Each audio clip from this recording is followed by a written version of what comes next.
Podcast. My name is Annie Bender, and I'm a local realtor here in Maryland with the Weymouth Group of Keller Williams Realty Center. And today I have with me a special guest, Chad Thomas, local realtor and investor. Hi, I'm Chad. I'm a local realtor with Berkshire Hathaway. I also do some investing for rental properties. And for 16 years of my life, I've been doing business, home deliveries, law firm deliveries, and also office moving. I guess. Awesome. Thank you so much. Yes, Thank you for being with us today. It is an honor. And would you like to give a little introduction, Chris, as to how you and Chad Thomas know each other? Chad and I met on the basketball court. Man, it's got to be almost 20 years. Oh, Bonnie Branch. We're called the Bonnie Boys. When you meet somebody on the court or anything in sport, you learn a lot about that person. And when there is a level of competition, that's really cool. And Chad just stands above everybody else. He's a leader, no doubt. He's an absolute I appreciate leader. that. So Chad is here today because he has been investing in Maryland, and he's going to give a little bit of advice and insight as to what he's learned throughout the process. But before we get into that, we'd like to get to know you a little bit. So have you always lived in Maryland? Yeah, born and raised, born at Holy Cross Hospital. Lived in Maryland my whole life, in Laurel specifically, Maryland City. So shout out to Maryland City. 18 years in the same house. And then at 18, I moved to Ellicott City. Okay. And I've been, I've started out renting an apartment, and, we bought a house in 2014 in Ellicott City as well. So love the area, Columbia, Ellicott City area. It's just awesome. And then did you meet your wife in Maryland, or? So I met my wife at 11 years old. Wow. 6th grade. And the story goes, I told her right then and there I was going to marry her. Now, I did not tell anybody else this. It was definitely just her. Or at least that's what I'm going to stick to. So, so we met in 6th grade. We were in the same classes. And then we moved on to high school. And then finally I got the courage to, ask her out. And then I guess the rest is history. We were married in 2012. Okay. So, yeah, so we've been, together since 2006. Oh. So junior year, really. Wow. And, 3 kids. I have Three? three Nice. daughters. I have a 7-year-old, and we have identical twins that are 4. Girls Club. Girls Club. Well, that's not even the half of it. I have 5 sisters. Oh, no. No brothers. I don't even have any uncles, believe it or not. So my dad has 2 sisters, 2 older sisters. So I am a female dominant household for sure. Nice. So I love it. That's but I awesome. love it. It's great. My sisters and my mother are awesome. So of course my dad is he's the head honcho. So a lot of love to my parents for sure. Wonderful. So what do you and the girls club like to do for fun? Well, they are very rambunctious. Okay. Very rambunctious. They love to play outside, which is good. Mhm. They are not necessarily big iPad users. We restrict that, but they will pick up a stick and play in the dirt if they have to. And Nice. they love sports. They love swimming. That's probably their favorite activity, swimming right now. And our eldest, Alina, is almost there. She's doing pretty good swimming. And the twins they are crazy. Straight up, they are just. Twins are something else. It's a great experience. They love to color, draw, and they love math, which makes me very happy. Go to analyzing deals and things like that. Engineers. Yeah. That's right. Investors. That's right. But yeah, that's good. But for the most part, we like to chill at home and just hang out. And I try to be there as much as possible, as present as possible. Well, thank you so much for sharing Yes. a bit about your family. Appreciate getting to know you. So I guess my first question is, do you only invest in Maryland as of right now? Yes. Okay. And then what inspired you to even get started in investing?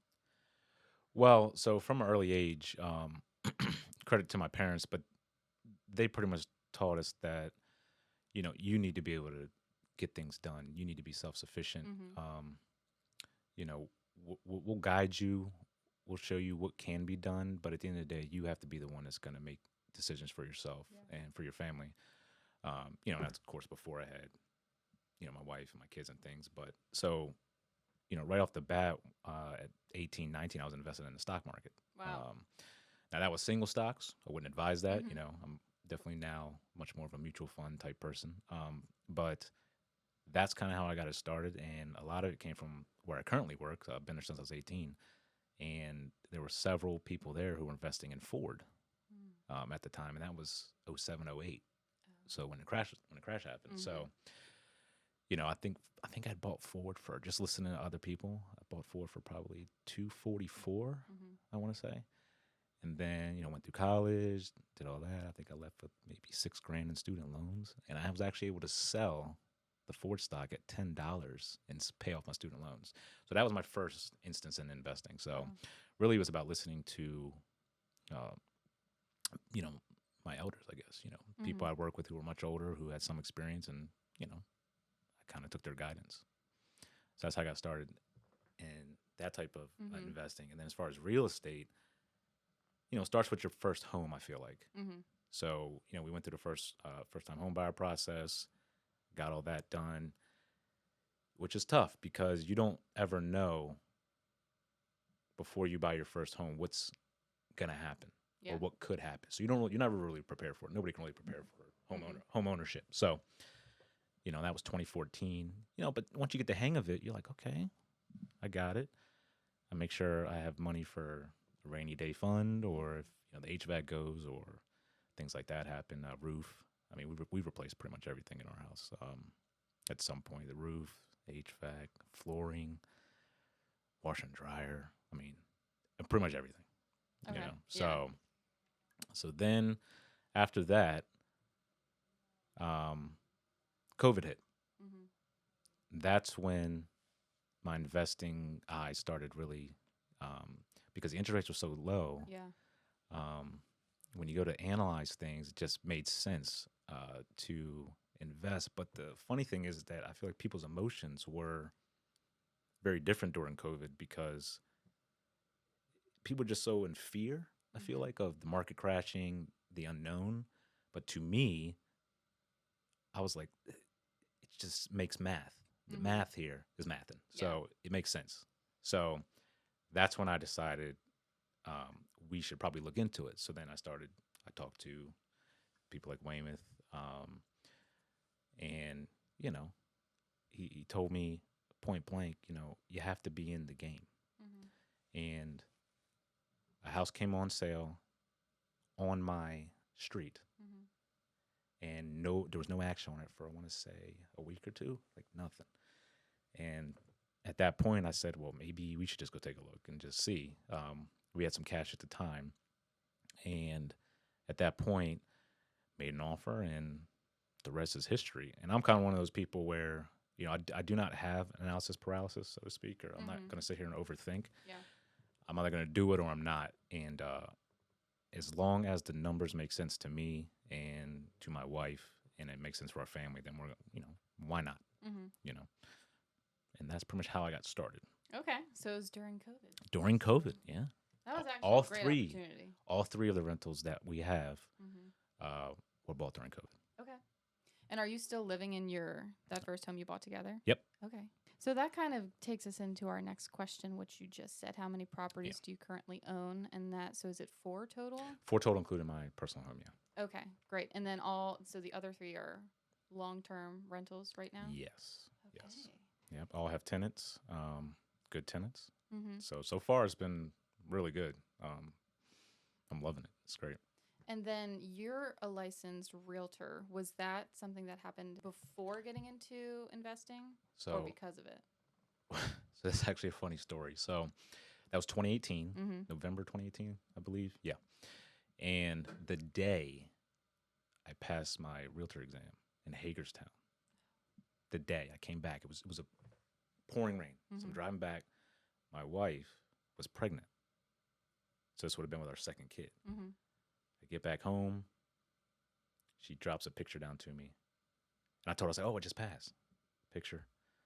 And I said, well, what is this? She goes, there's 2 of them. I said, what? You can't make this up. Oh, my gosh. So my first kid, I cried. Yeah. You know, when I found out this, I had nothing to do but laugh. I was like, okay, I guess we'll figure this one out. Yeah. I have twin sisters, so it's not Mhm. too much of a, the first thing I did was call my mother. So, Mhm. and of course, she put me at ease and, it's all good to go. But yeah, the day I passed my realtor exam in 2018, that's when I found out I had twins. That is so funny. Yeah, it's crazy. So, but yeah, so started with that because, when you are working for somebody else for the majority of your life, it does cross your mind like, okay, is this what I want to do forever? At some point, do you want to expand and do your own thing? And that was kind of my reason for doing that, at least do it on the side or have some other way. If, I don't know, anything could happen. I'm not the owner. So, I need to be prepared and be able to support my family and things like that. So that's partly why I became a realtor in 2018. Previous to that, I'm actually still a licensed contractor.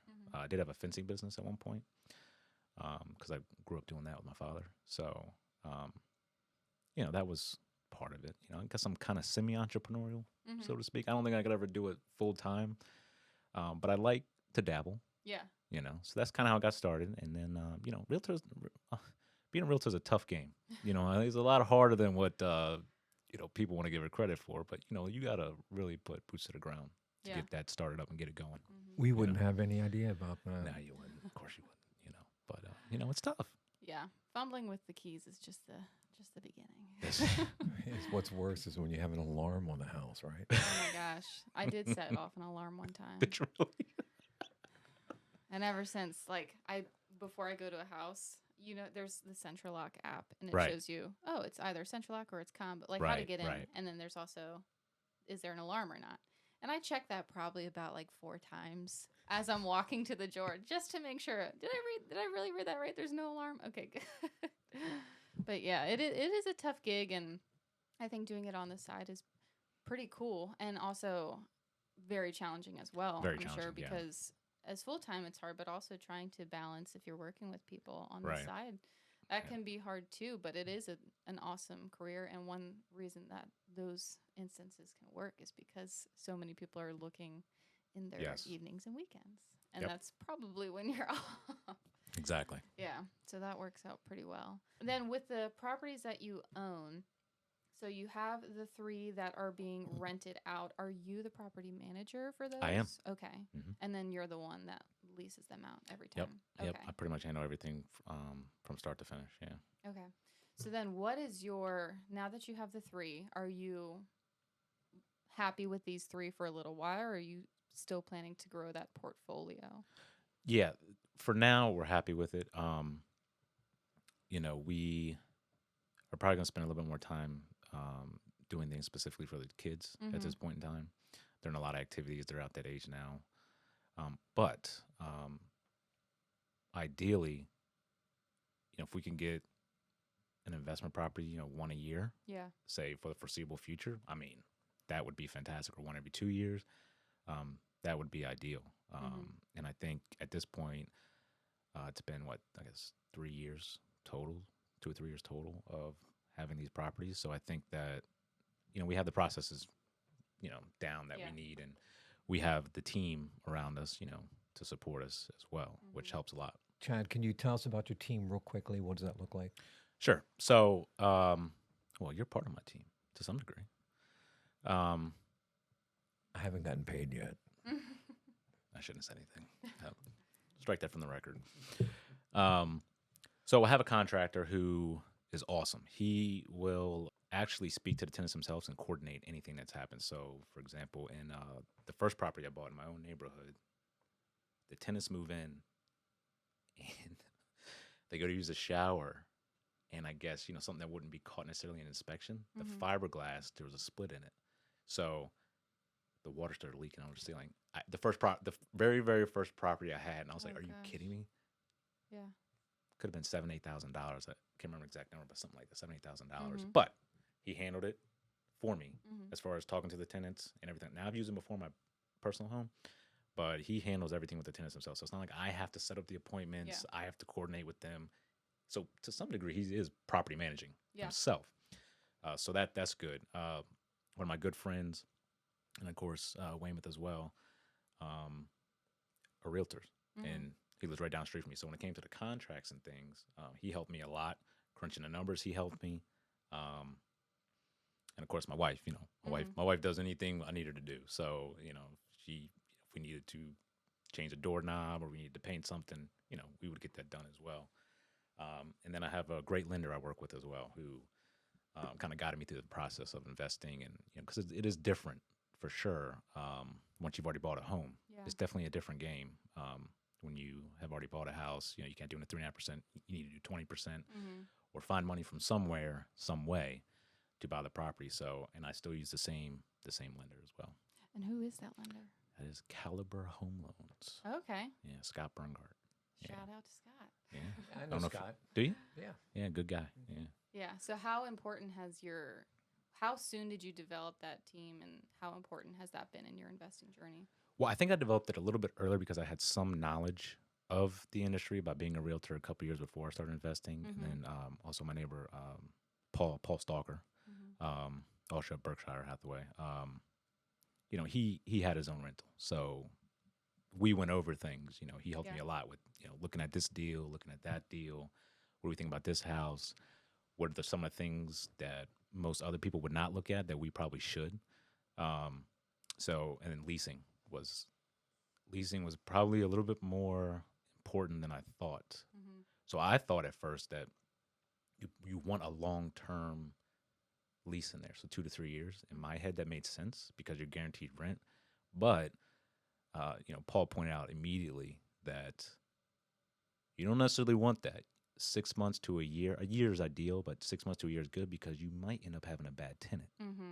And it's just better to have that 6 months to a year and just renew it. Yeah. That way it's a little easier, especially in Maryland, which is not necessarily the best landlord-friendly state when it comes to investing. So you purchased your homes during COVID. Interest rates were low. So my guess is that you were able to get cash flow on those properties because there's just a lot of room with the rates and what the rental rate is for the area. Is that right? Yeah, a little bit. So part of one of my strategies was I did not really care about making a lot of money on cash flow. So I just wanted to own real estate. I just wanted to be an owner, have something of my own that I could, one day sell, use for kids' colleges, leverage it, whatever I could do. So I put 20% down on all three of them. And for the most part, I'm about 300 to 400 per property. Okay. But as far as the cash flow, that I was more about appreciation. Okay. In the long run, and just having ownership in nice areas. I did not want to go to, say, Baltimore or anywhere else and try to gain a lot of equity. Even though that's what a lot of people will do, try to buy something for 20, 30, 40 grand, and then build it up. Maybe they sell for 100, or then rent it out at that point. But that was not my game. My game was simply to own, see if we can make a little bit of money off of it, and get quality tenants and let it take care of itself. So more of a long-term Yeah, strategy. 100%. Okay. Yeah. So then with that, not being so worried about cash flow initially, what do you really look for in a deal besides, you said a good area that will appreciate over time. Is there anything else that you look for when it comes to a deal that makes it make sense for you?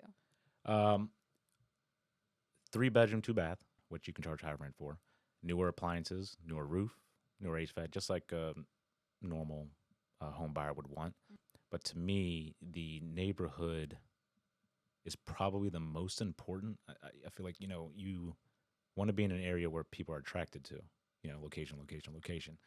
So that was probably the number one thing. And then as long as I can make it work with, paying the mortgages, the renters being able to pay it, that was the number one thing I needed to make sure worked. But mainly 3-bedroom, 2-bath.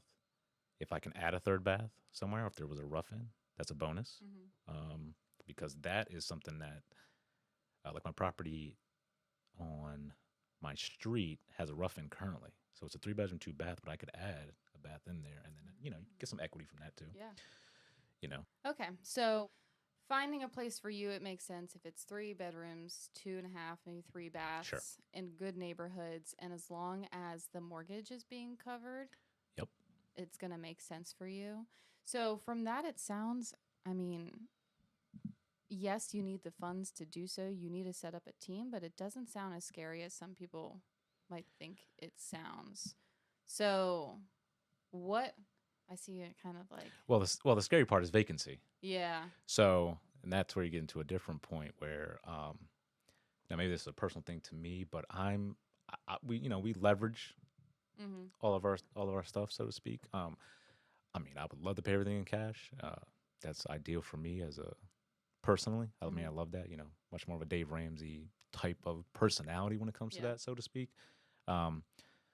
But what I do is and one of the reasons why we can only buy one property every year, every 2 years, is because I want to make sure I have 3 to 6 months of expenses in the bank in case I can't find somebody, something breaks.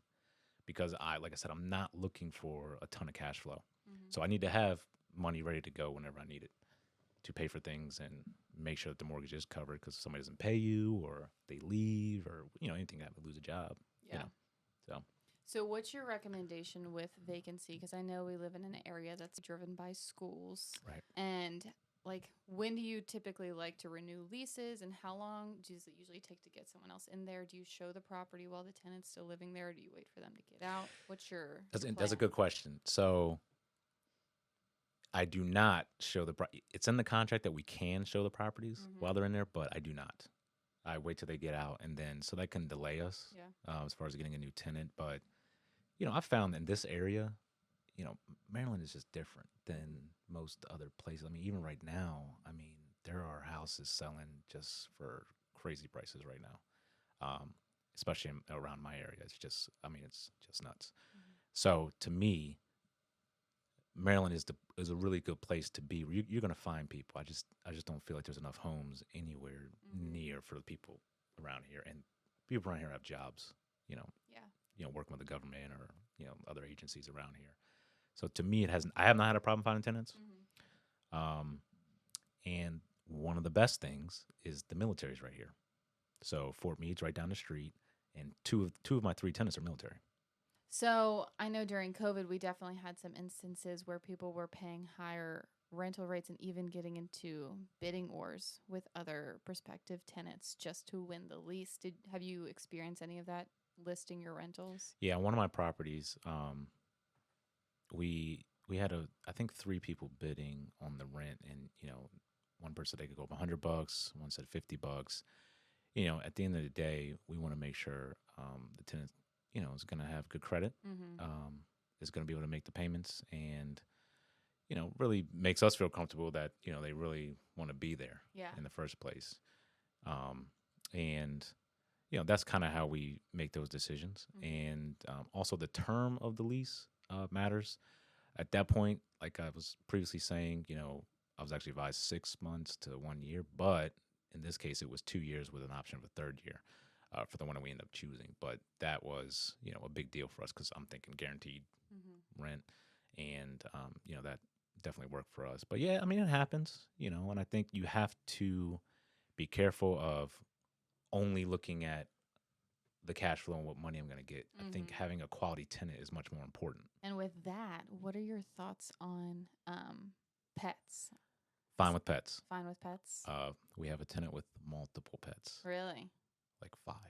All like dogs or cats, dogs, iguanas? Cats. I find that so hard to believe. I'm a dog lover, man. I love dogs. I am too. It's just but they destroy. I know. I was advised to allow it. I don't know. Got to go with it. Look, we'll see what happens. I never see the soft side on the basketball court. No, because I'm here to win. It's all about winning. I have a question for you. What you got? Do you allow tenants to make any improvements? Yeah, sure. Depending on what it is. Painting and things like that, I haven't been asked yet. So, we'll see what happens with that. But yeah. So what do you think has been the biggest lesson that you've learned in your years as an investor in real estate? Taxes. Taxes? Why? 100% taxes. Taxes are everything. You think about it, it's the biggest bill we have in our lives, So death and taxes. But taxes for sure. And really tax strategy. And because I am a W-2 employee, it makes it a little bit more difficult for me to take things off.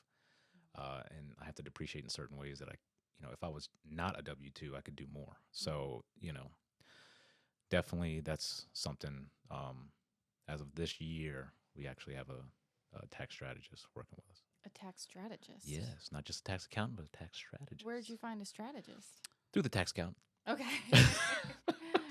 And thankfully, we know some people who have also had experience with, rental properties and things like that. So, we just call them up and say, hey, I'm struggling with this part. We need to figure this out because it's going to, bite us later. So, yeah.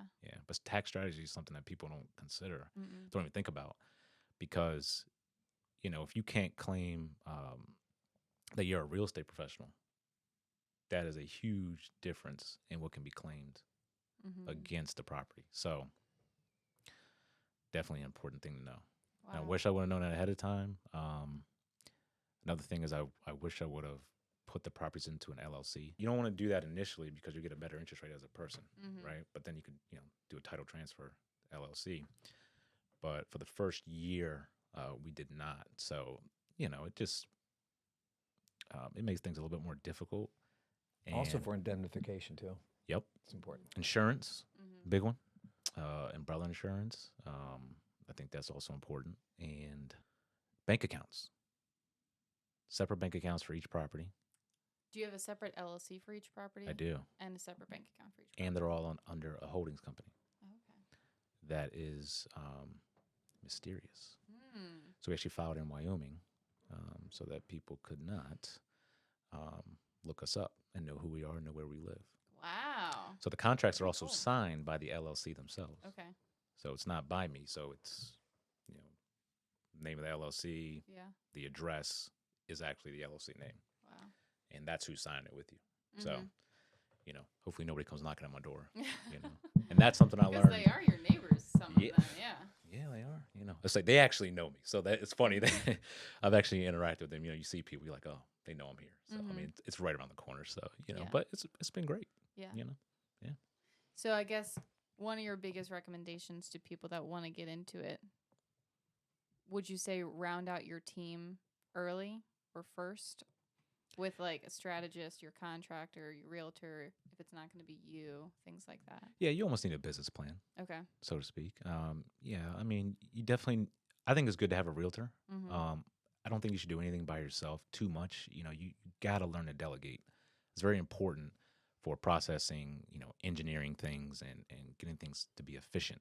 You definitely need a team of other people to do stuff. You can't do everything by yourself. You're going to have a limit. You're going to burn out. You're not going to get sleep. It's just not good. So definitely have a team for every aspect of it. So a construction person, a realtor, a tax person, maybe even somebody who knows contracts, like a lawyer or an attorney. That would be important, And then you need support. Yeah. Just general support from people in your circle. That's important. You don't want anybody saying you can't do this, can't do that. You need people who can uplift you and make things work. So. Okay, so Chad, with the deals that you have done or the leases that you have done, is there anything that you would have done differently? One of the properties it was a unique circumstance to it, but essentially we had two separate tenants, two separate leases. So one of them was what you would call a lead tenant.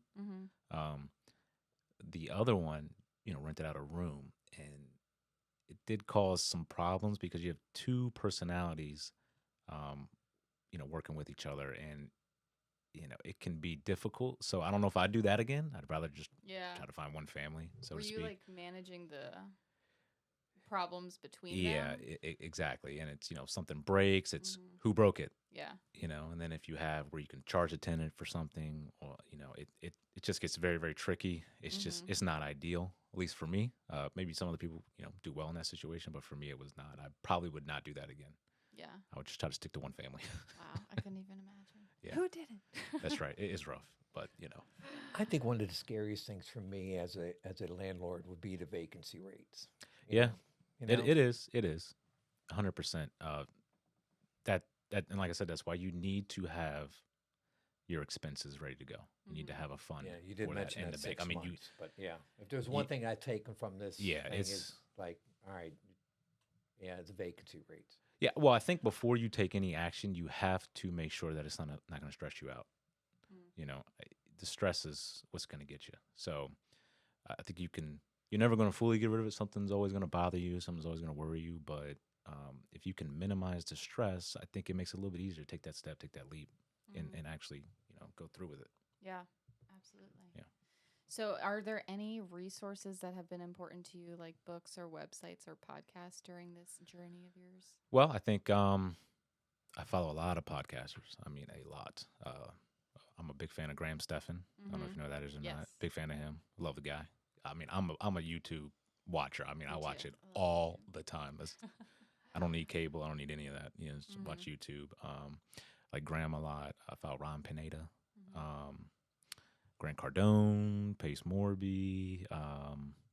Who else? I've read Robert Kiyosaki's book. Rich Dad Poor Dad. And then, on the finance side, Dave Ramsey, which I think helps. I think, real estate people, and I think you also need to have some level of finance in your background as well to analyze the deal. So you use the real estate acumen for what it's needed for, and then you also need to know something about finances to put yourself at ease. And Ramit Sethi is another one I like a lot. If name of his book is I Will Teach You to Be Rich. He actually has a show on Netflix. Oh, Yeah. I like him a lot. And it helps you manage your expectations and goals and making sure that you're where you need to be. Yeah, absolutely. Yeah. Thank you for sharing this. Yes. Those are super helpful. So before we wrap up, I guess my final question would be, I know we talked a little bit about your recommendation being having a well-rounded team, things like that, having 6 months, making sure it's not going to stress you out. Are there any other final nuggets of wisdom or advice that you have for people that are thinking they want to get into real estate investing? Well, in my experience, within my own family and outside of my family, the biggest issue is people not taking that step or that leap to actually do it. They overthink it. The market's going to crash today. Oh, no, now it's not. I need the interest rates to be at a certain spot. I mean, if you knew what you knew now about COVID, knowing that at that time that's the lowest the interest rates are ever going to be, so to speak, then I think you would have pulled the trigger. If you were thinking back then. Now look at them. I mean, was it 6-7%? Then investors are going to get charged even more. So, I mean, you can't time the market. As they say, the best time to buy real estate was yesterday. Second best is today. And I really think that's true. And, like interest rates, you could buy something now and say 1, 2, 3 years from now, you can refinance it. So maybe it's a little tight this year. But, down the line, you can refinance it. And you have to believe, in the country and in the market and just what we're doing here, especially in Maryland. You got to believe that things are going to be okay and things are going to work. And, in the long run, you'll be okay. You can't be scared to take the steps. You gotta get out there. You got to push forward, analyze it. Make sure you're secure in your finances for that. Make sure you have your strategy, your business plan, and then do it. Do it. Got to do it. Yeah. Love it. Yeah. Well, thank you so much for being with us Yes. today. This was a ton of fun, and you are very, very wise when it comes to Thank you. what you've learned just since starting the real estate side of investing since COVID. I know you've been investing in general. You said since like 18. Tried to, yeah. Which is also something you should be very proud of, because a lot of people are just, they figure it out really late. So. Well, lifestyle creep. Lifestyle creep is a real thing. What do you mean? So you start making more money. You start spending more. Elevate your lifestyle. You start spending more, 100%. Oh, yeah. I did it, and then you look back and like, well, I'm losing money now. Yeah. Like a nice car. You don't need it. You just need 4 wheels and something to get you someplace to another, and that's all you need. But really, you have to switch your brain from saving money to investing money. In my opinion, I think if more people did that, more people would be set up for the future and also set up their families for the future. And of course, the biggest thing people talk about nowadays is generational wealth. Yeah. Most millionaires are first generation. 80 to 90% of them first generation, I think, is what the number is. Wow. And then I think by the third generation, the money's gone, which tells you we got to raise our kids a little bit better. Yeah. Got to teach them a little bit more about finances. And, we need to put more value on, money, Yeah. in my opinion, because it's a tool. Mm. I don't think it's the end all be all. I don't think it creates happiness per se, but you can buy more things with it. Yeah. You could do more things with it, which I do think leads you to, getting more wants, Mm-hmm. as opposed to just having needs, so to speak. Awesome. Yeah. Thank you so Yeah. much. So I'll put Chad's contact info as well as mine here if you feel like reaching out to Chad for any of your real estate investing or basketball or moving needs, all the needs. Okay, that You works. cover everything. I mean, I try to. If you need anything, you can reach out to Chad. Oh, and can I say the name of our company is Yeah, actually, absolutely. so it's a lot of properties, and that's actually named after my daughter. So it's the first two letters of each of my daughters. Aw. Yeah. So AL for Lena, LA for Lana, and TA for Talia. So can you say it again? A lot of. Alada. Like, Okay. we're going to buy a lot of properties. We're going to buy a lot of properties. Corny, I know, but that's, dad joke. That's the name of your investment company. Yes. I Yes. like that. Yes. You know, one thing, if there was any takeaways I got from this, is what I love what you just said was that you said the best time to invest was yesterday. Yeah. The second best time is today. Yep. I like that. Yeah. Thank you again. Really Yes. Thank you appreciate your guys. I time. appreciate it. I love what you guys are doing here. It's great. Keep it going. Well, thank you so much for tuning into The Way Home. We really appreciate you guys being here. We hope you found it fun and informative and helpful. And be sure to keep your eyes out for the next one.